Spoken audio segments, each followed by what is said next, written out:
আমাদের মেয়েদের বেড়াতে যাওয়া হলেও না দুটো চাপই থাকে, দেখবে বেড়াতে যাওয়ার আনন্দের থেকে না তার আগে ব্যাগ গোছানোর চাপটা বেশি ভয় লাগে। যাওয়ার আগে আমার ব্যাগ গোছানোর চাপটা এত পড়ে গেছিলো না যে ঘর কীভাবে সামলাবো কিছু খুঁজেই পাইনি, এতটাই এলোমেলো হয়েছিল যে কালকে সন্ধ্যাবেলায় ঘর ঢুকে না প্রথমে আমার মাথা গুলিয়ে গেছে যে এত কাজ আমি এরপর কী করে সামলাবো। যাই হোক, ঠান্ডা মাথায় রাত্রে আমি চিন্তা করে নিলাম আমাদের যখন প্রচুর কাজের চাপ পড়ে দেখবে বেশি টেনশন করলে সেই কাজগুলো আরও এলোমেলো করে ফেলবো, কিছুতেই কাজগুলো সারতে পারবো না। ঠান্ডা মাথায় ছোট্ট ছোট্ট করে হিসাব করে নিলে দেখবে কাজগুলো এমনিই হয়ে যায়।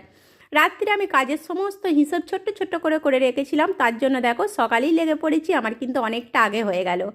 ওই যে জামা কাপড়গুলো দেখতে পেলে ওগুলো যাওয়ার আগে আমি কেচে ভেতরে দিয়ে রেখেছিলাম, জামা কাপড়গুলো শুকিয়ে গিয়েছিল, শুধু আজকে হালকা আধ ঘন্টা রোদে দিয়ে দিলাম।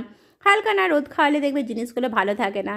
আর একটা কাজের চাপ বেশি হয়ে গেলে এক একদিন হালকা খেলে কিছু অসুবিধা হয় না, তাই আজকে বসিয়ে দিয়েছি ডাল আর আলু ভাতে, আর একটা ডিম ভাজবো ভেবেছি। আর আলু ভাতেটা মাখার জন্য না হালকা একটুখানি পেঁয়াজও ভেজে নিয়েছি। এইভাবে মাঝের মধ্যে খেলে দেখবে তাড়াতাড়ি রান্নাগুলো হয়ে যায়, উপরন্তু এক্সট্রা আমরা অনেক কাজ সারতে পারি।